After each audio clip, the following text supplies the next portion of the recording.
No matter the This content is true. It don't make sense, but okay. Talking about Yes. white people. So, the winner of the first season of Love Is Blind, it's an interracial couple, black woman, white man, and the woman came out and said, basically that white men are better husbands and fathers, basically because they were groomed from youth to be married. Hold on, let's see if I can pull it up here. Damn, did I take a screenshot of it? I thought you had it up. Yeah, I switched it off. But basically, that white people are trained from youth to two-parent households. Some of them get married right out of college, stuff like that, whereas black people culturally grow up in different scenarios or different settings. So that's not prioritized for us. And Thoughts? Yeah, man. I mean, first thought is that. That was strong. Yeah, man. I mean, Why all that? That was strong. well, I mean, my thing is, first of all, if you're gonna go love a white, do that. That's great. In the I process, didn't know he was white initially.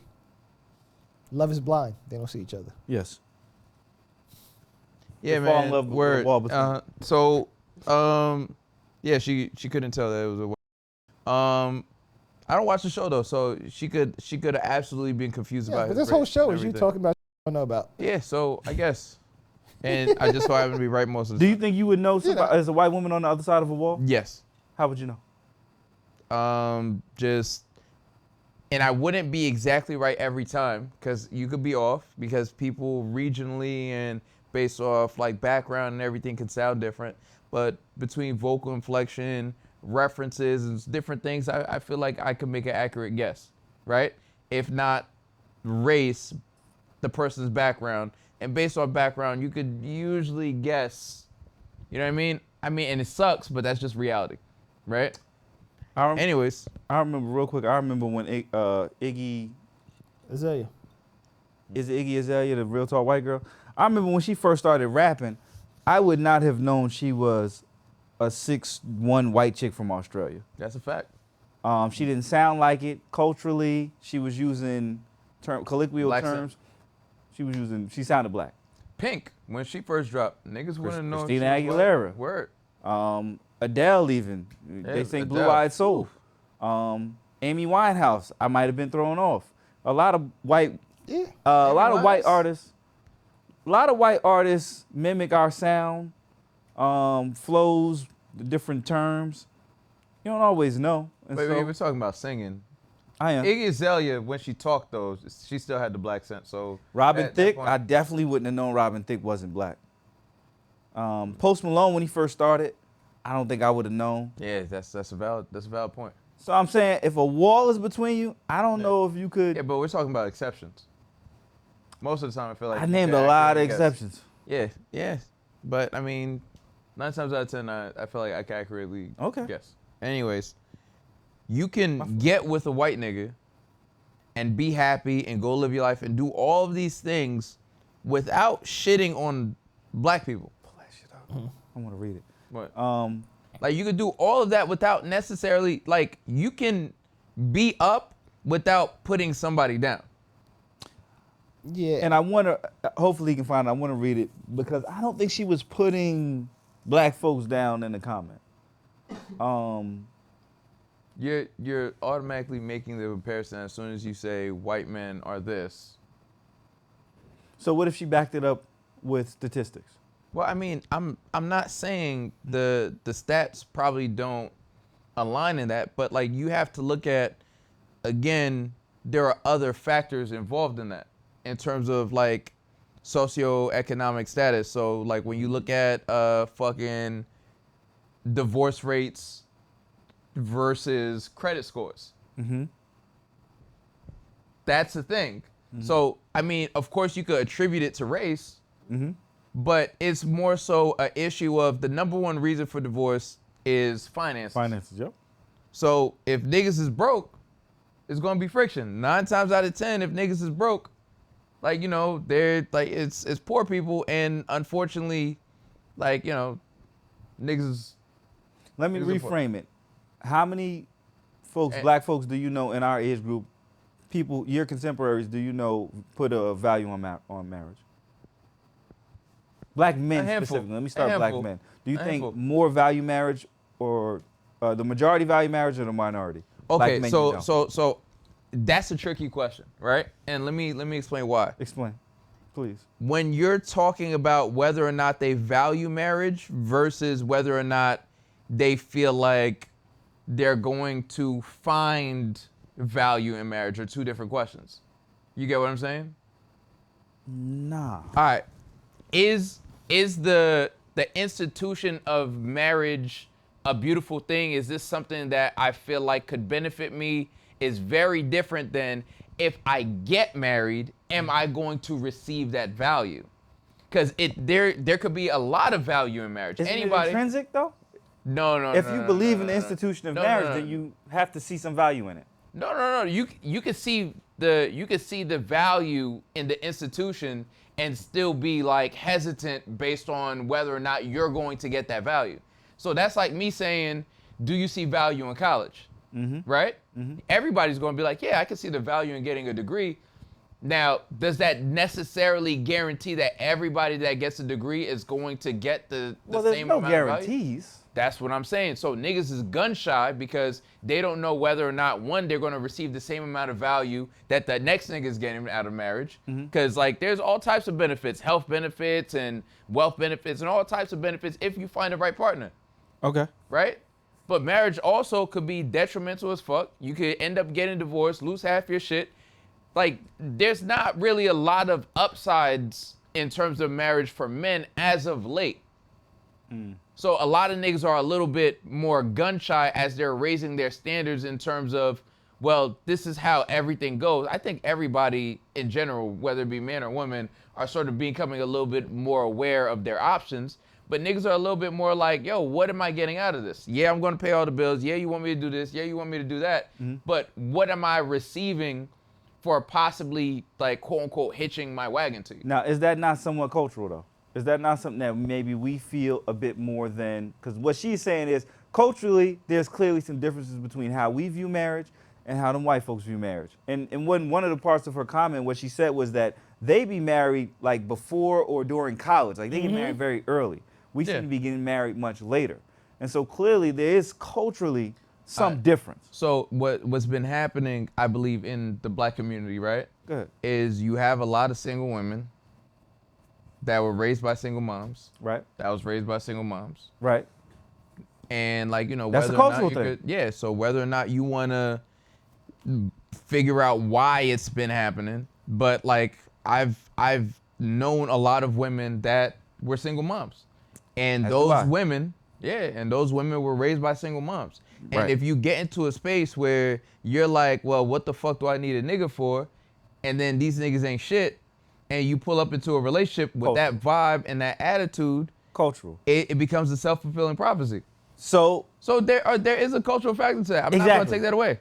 So she's saying, boom, and we. But a lot of that is, but if you go back far enough, you could connect that to fucking poverty. You could connect that to like the GI Bill back after World War II, whether or not niggas got houses. We're not talking about the catalyst of it though. We're just saying today. Where we at right now? Where we at right now, there's an emphasis in one community on marriage, and there's a lack thereof in yeah, man. These so she's saying women out here, white men who want to get married. These women out here is tough now, man. They weren't taught how to be wives because the people that raised them wasn't wives. But bless you. Black not men, all black women, but many black men haven't been taught how to be husbands. No, that's a fact. They haven't been taught how to be fathers. It's like it's a lot So of shit. to her credit, she go over there to the community that was taught that shit. Yeah, man. I mean, still fuck her, but like you have a good point. She said she didn't realize he was white, by the way. Of course not. It was Love. She didn't realize that. It was Love Is Blind. Yeah. So then, what she said was culturally and socially, they do, which means that Caucasian men value relationship and marriage more than black men. I wouldn't say that's true though. Most white people are raised to marry. Many white people even get married right out of college. They're raised to strive for a two-parent household, while black people are usually raised in a very different household culturally. I would agree. I know black people that got married out of college, and they probably all right. My sister got married out of college. She's still married. Right. She's happy. It worked out. But that's a different situation. Everybody's like, that could be an Probably in the outlier. minority. That could be the outlier, and she was raised differently because, like, you know, both my parents still married, and there are advantages she had that, like, you know, put her in a different space. So I think, and what's funny is growing up, and I had this conversation with a female friend of mine, our roles were very different when we were raised. Like, I didn't do chores growing up. You were socialized differently. Yeah, You always socialized. like my boys and sister girls. did all the chores because it was more so teaching me, okay, you're going to be the breadwinner and you're going to have to, and for my sister, you're going to have to be able to cook and clean and do all these things. Can I ask you a question? Yeah, what's up? As somebody who has daughters now, Yeah. do you agree with that? Half and half. Explain. All right, so I need my daughters to be, because I've seen the side of like dating women who haven't had like dads around or been raised by single mothers and how they move, right? So, yeah. So, one, the way my sister was raised was like, yo, you're going to have to, one, find a man who could like, my sister could basically take care of herself. She does well for herself. She's going to school and all this other stuff. But find a man who can take care of you on whatever level, not just financially, but emotionally and physically and blah, blah, blah, blah. And then, not physically like that, you pervert. It was the blah, blah, blah, blah part we were laughing about. Financially, emotionally, physically, mentally, So, spiritually. What's the other kind of physically? No, like physically in terms of protecting her like, from danger. But like it's a very traditional, you know, my parents' age is very traditional. Yeah. You got to cook, you got to be able to clean. Growing up, I enjoy cooking, but like I wasn't made to cook. I wasn't made to clean. We know. I didn't do any of the chores that people did. It was pretty making much sense. It's evident. Yeah, I mean, yeah, I guess.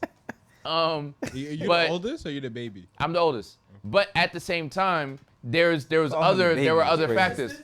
Huh? I have one sister. One sister. So I'll give you an example. My parents bought my sister several cars.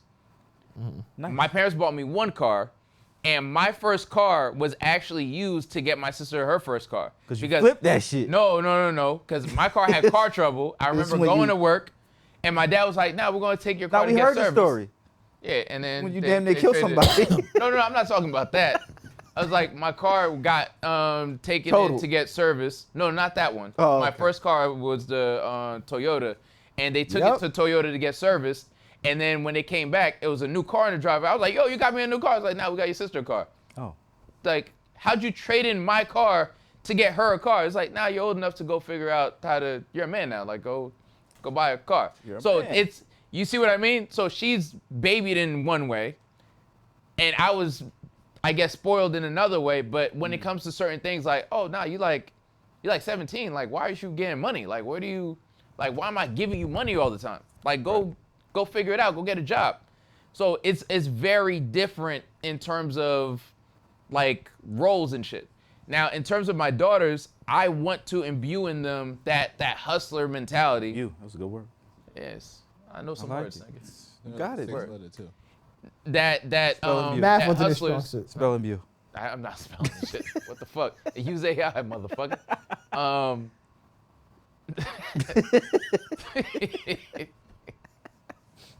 Pops at home like imbue.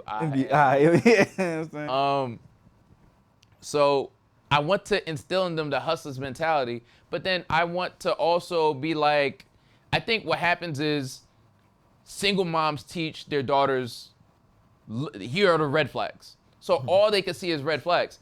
I want to teach them the red flags, but I also want to teach them the green flags. This is what you want to see in a guy. Like, you know, this is what you want to look for.